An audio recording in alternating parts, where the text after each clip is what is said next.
Hello there everybody, and welcome to episode 45 of Weird Mind Newsroom. And this week is not going to be as lengthy as last week, that's for sure. But we have a fair few new releases, a few trailers, and a couple of news stories, a lot of rumours and maybe announcements, but enough dilly-dally. Let's get into what we have to discuss in episode 45. My loneliness is killing me.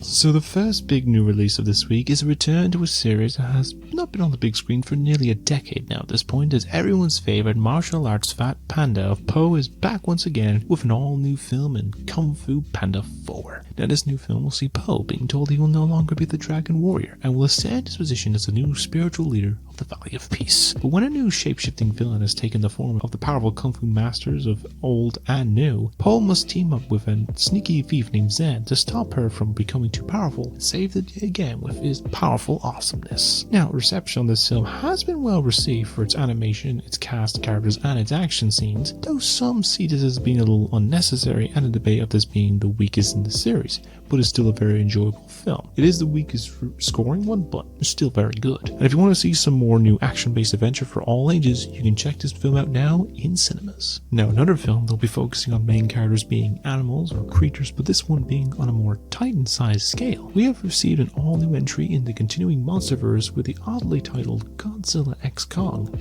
The New Empire. This film will follow on from GVK and see Kong become a protector of the Hollow Earth while Godzilla watches over the lands above. But when all new powerful creatures of the Scar King, essentially another big monkey with a massive wingspan and looks like he's a balding man as well, rules the Hollow Earth with an iron fist and threatens the destruction of the entire planet, the two Titans their once butted heads will have to become an unlikely alliance to stop the Scar King and save the Earth above and below. Now, reception on this has been a little mixed, with praise for its all-out monster action, the visuals, and the characterization of Kong, whereas Godzilla has been a little bit more mixed and stuff, as well as the usual complaints about the human characters being unnecessary when we focus on that and just used for exposition, and the story being a little mixed. If you want some high-octane action on a Titan scale, you can check this film out now in cinemas. So these next two may be a bit of a rule breaker given in case it's uncertain, but I will put them in because technically one did release this week in the UK, so I will count it, and the other one may, but we'll have to find out. So the first one is the basis that when you thought it was safe to go back into the woods, those animals are back out again for blood, as the small budget horror is back with the release of the sequel of Winnie the Pooh, Blood and Honey 2. This one will follow on from the first film where Christopher Robin has escaped from the murderous rampage of Pooh and Piglet and is trying to tell the town about what happened in there.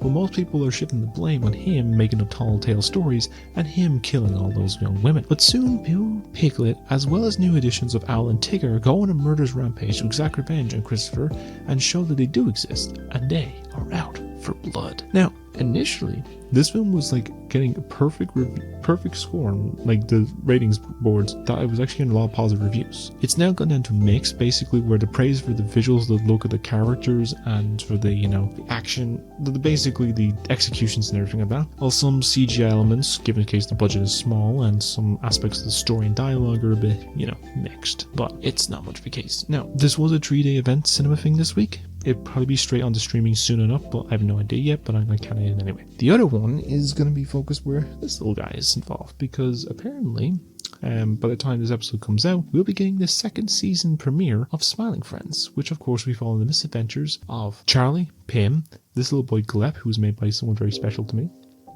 Alan, and Mr. Boss, and showing about how they can make someone smile when, things are very gloomy. In most cases, it could premiere some point tonight, but I'm sure we'll find out soon enough.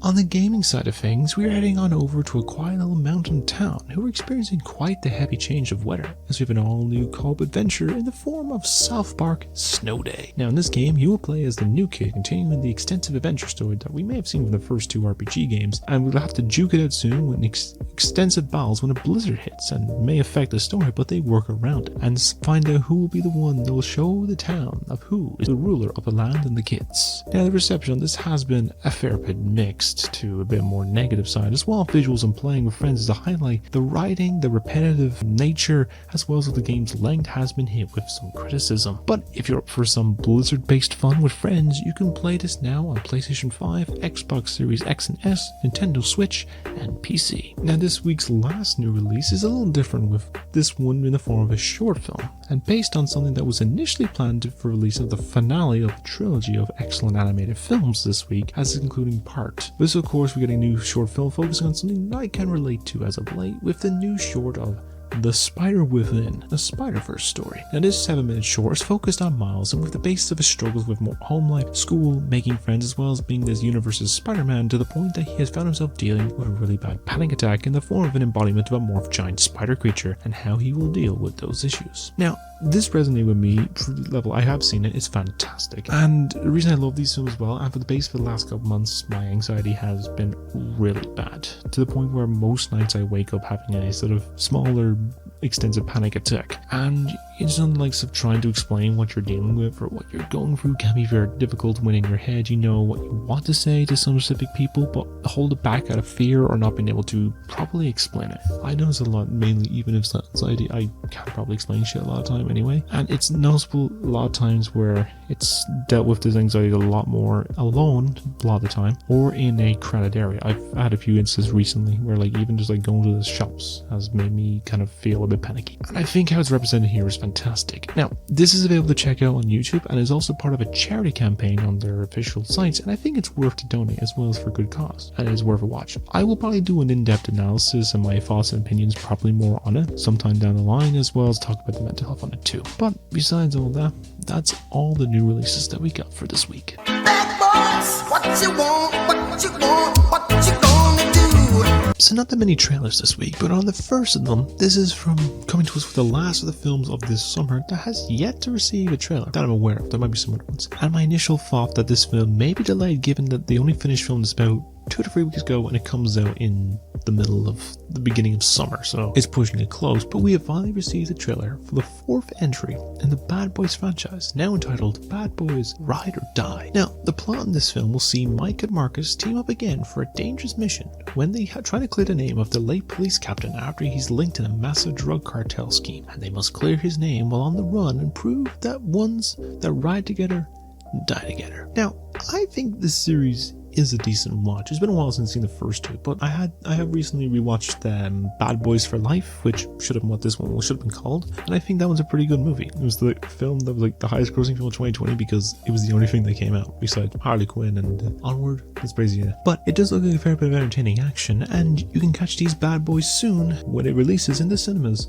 on June 14th. The next of the trailers for this week is coming to us from the newest adaptation of a series with some weird and wonderful creatures that may live among us, but the invisible to the naked eye, as we received another new trailer for the new series adaptation of the Spiderwick Chronicles. And this series will follow the Grace family as they move into a new home in the middle of an isolated location surrounded by nature, when the youngest of Jared discovers a boggart and a field guide book proving that about the existence of other magical and dangerous creatures. He must protect the book and his family from certain doom. Now, I have not read these books. I have watched the original film from 2008, which is a pretty good movie, and this does not look too bad. Hopefully it'll be a bit like the recent Percy Jackson series, which was praised, although there was some issues I think I remember hearing about it, but I'll look into it when I watch it. And supposedly we will find out when the series premieres, possibly on Disney Plus here on April 19th. Now, over the last few years with this final trailer, we have seen a vast amount of films be made on basically advertising of products, from video games to Lego,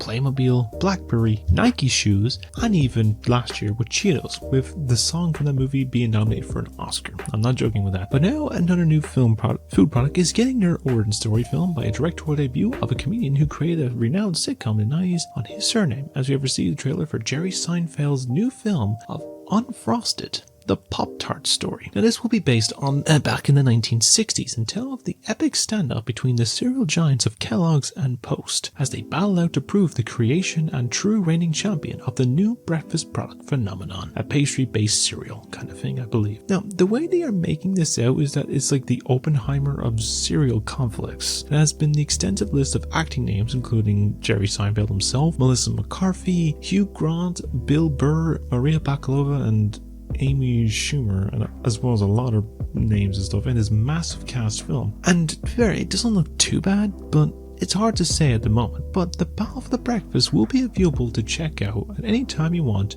when it hits on Netflix on the 3rd of May. And with all of that, that's all the trailers that we have for this week.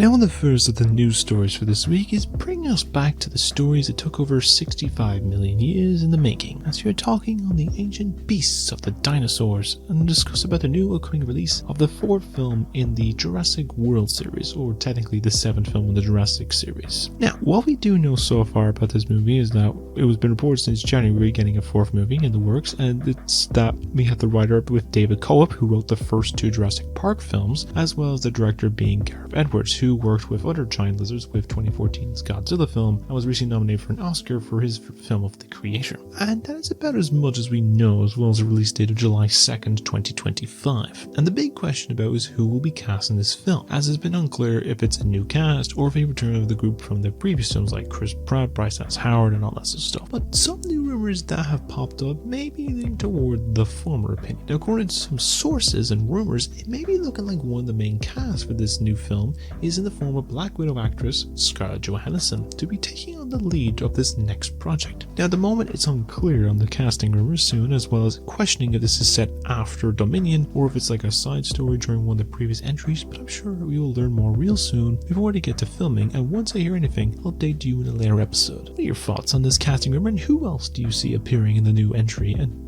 do you think any of the previous casts will appear, and are you excited for a new Jurassic World film in general? Let me know what your thoughts down below, and let's discuss all those opinions down there as well. Now, the next story of our list is taking us over to the world of animation and in the studio that has already been discussed this week in new releases, as we're talking more about Dreamworks Animation. Now, the company has seen quite a few films come out just this year, as we've already seen the span of in the 2 months of February to March release 3 movies. First, a pretty good adaptation of Ryan in the Dark on Netflix, this week's new release of Comic Panda 4, and a complete embarrassment of a film sequel with Megamind vs. the Doom Syndicate, a sequel that I do not count as canon. Apparently is only releasing here in the UK next week, I believe, or 2 weeks from time. So, and in case we do have one other film coming out this year, which is a beautiful looking anime film of the Wild Robot in October. But we're looking a little further into the future, as we are seeing another particular group of recent memory and another adaptation receiving a follow-up. Now, according to some insider sources, it has been confirmed we're getting a sequel to the often overlooked 2022 animated film of The Bad Guys. It is coming sooner than you think, as it's now garnered a release date of August 1st, 2025. Now, there is some plot synopsis that comes with it, as well as the crew are struggling to find trust and acceptance in their newly minted lives as good guys, but are soon pulled out of retirement and forced to do one last job from the command of an all-female squad of villains. Now, it's unclear if this is based on all of the books that the series is based on, but it also brings the question if this will look to the level of the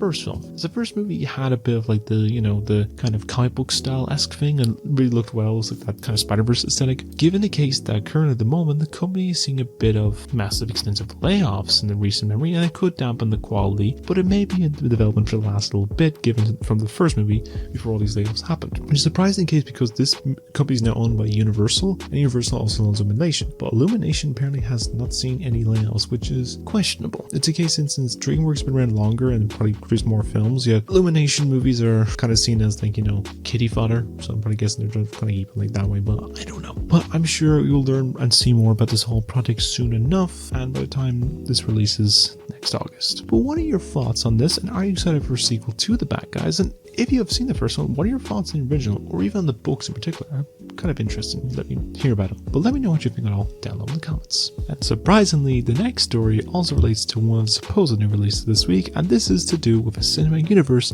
I talked about last week, and that is of course to do with the Jagged Edge's Twisted Childhood universe. Now, as you're aware, it's been seen the basis that we have planned out the series, talking beloved characters who have entered the public domain, and then twist them into becoming horrid nightmare versions of those characters. And has been seen with the upcoming projects soon enough with Pinocchio Unstrung, Peter Pan's on Neverland Nightmares, and Bambi the Reckoning. And the one that started this whole saga was of course with Winnie the Pooh, Blood and Honey, and its sequel. Now, it seems to be the case that with this sequel and the upcoming Poohverse, that is not the last time we'll be seeing this sinister old bear, as just earlier this week it has been confirmed that we are getting a third entry in the Blood and Honey series. Yes, a trilogy. Now, not much is known currently right now as to what this film will be about, but it is being discussed that the creators are looking to at least include some more new additions to the series which includes Rabbit, who was mentioned in the first movie and I think in the sequel, the Heffalumps, the Woozles, and possibly from rumblings of this newest film, Kanga and Roo. Now it's unclear if we'll see this one released this year or before the likes of the other 3 movies and the crossover film, but it can be surprising how quick these films are pumped out